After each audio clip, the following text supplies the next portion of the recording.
Bismillahirrahmanirrahim. Assalamualaikum warahmatullahi wabarakatuh. Perkenalkan, nama saya Umi Amalia Rustam L, Prodi Akuntansi Syariah semester 3. Baik, langsung saja saya akan mereview materi-materi yang telah kita presentasikan sebelumnya. Adapun materi yang pertama yaitu rancang bangun ekonomi syariah. Baik, sebelum kita melangkah lebih dalam lagi mengenai materi rancang bangun ekonomi syariah, kita harus mengetahui dulu apa yang dimaksud dengan ekonomi Islam. Ekonomi Islam adalah pemikiran atau konsep ekonomi yang berdasarkan pada norma-norma hukum.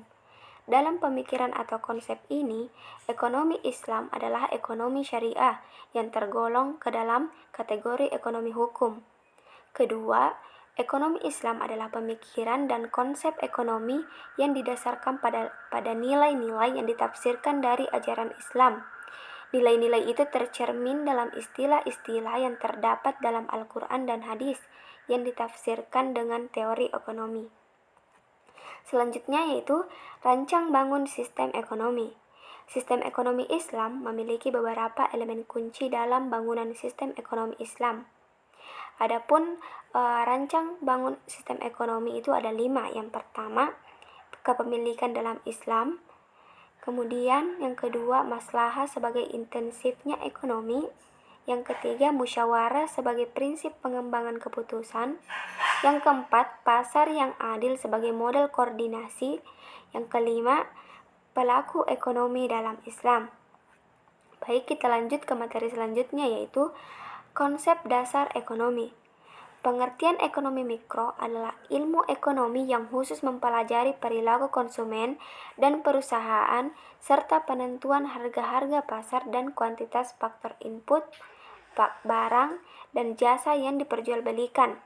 Beberapa aspek analisis dalam ekonomi mikro adalah yang pertama, analisis biaya dan manfaat.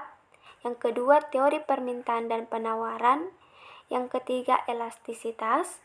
Yang keempat, model-model pasar. 5, industri. Yang keenam, teori produksi. Dan yang terakhir, teori harga. Kemudian kita lanjut ke materi selanjutnya yaitu asumsi rasionalitas dalam ekonomi Islam. Pemahaman tentang rasionalitas ekonomi sesungguhnya tidak bisa dipisahkan dari sistem ekonomi yang mendasarinya. Sistem dapat didefinisikan sebagai suatu organisasi yang terdiri dari berbagai unsur yang saling berhubungan satu sama lain, saling mempengaruhi, dan bekerja sama untuk mencapai tujuan tertentu. Selanjutnya, dapat dikatakan bahwa sistem ekonomi adalah organisasi yang terdiri dari bagian-bagian yang saling terkait dan bekerja sama untuk mencapai tujuan ekonomi. Materi selanjutnya yaitu konsep kebutuhan dalam ekonomi mikro syariah. Kebutuhan ditentukan oleh konsep maslahah. Maslahah adalah segala sesuatu yang memberikan manfaat baik untuk di dunia maupun di akhirat.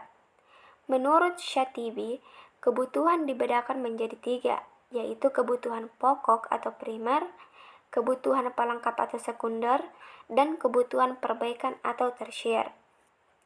Materi selanjutnya yaitu teori konsumsi dalam mikro Islam. Konsumsi dalam Islam tidak dapat dipisahkan dari keimanan. Seorang muslim yang baik pada saat akan mengkonsumsi sesuatu pasti akan melihat dari berbagai aspek, seperti dari halal dan haramnya, kemaslahatannya, kebutuhan, dan kewajibannya.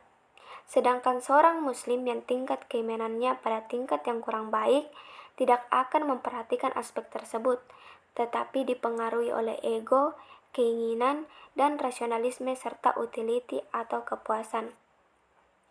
Materi terakhir yaitu teori permintaan dalam mikro Islam. Dalam ajaran Islam, orang yang mempunyai banyak uang tidak serta-merta diperbolehkan untuk membelanjakan uangnya untuk membeli apa saja dan dalam jumlah berapapun yang diinginkannya. Batasan anggaran belum cukup dalam membatasi konsumsi. Batasan lain yang harus diperhatikan adalah bahwa seorang muslim tidak berlebihan atau israf dan harus mengutamakan kebaikan atau maslahah. Islam tidak menganjurkan permintaan terhadap suatu barang dengan tujuan kemegahan, kemewahan, dan kemubaziran. Bahkan Islam memerintahkan bagi yang sudah mencapai nisab untuk menyisihkan dari anggarannya untuk membayar zakat, infak, dan sedekah. Baik, saya kira cukup. Itulah tadi materi atau review materi dari saya. Sekian, wassalamualaikum warahmatullahi wabarakatuh.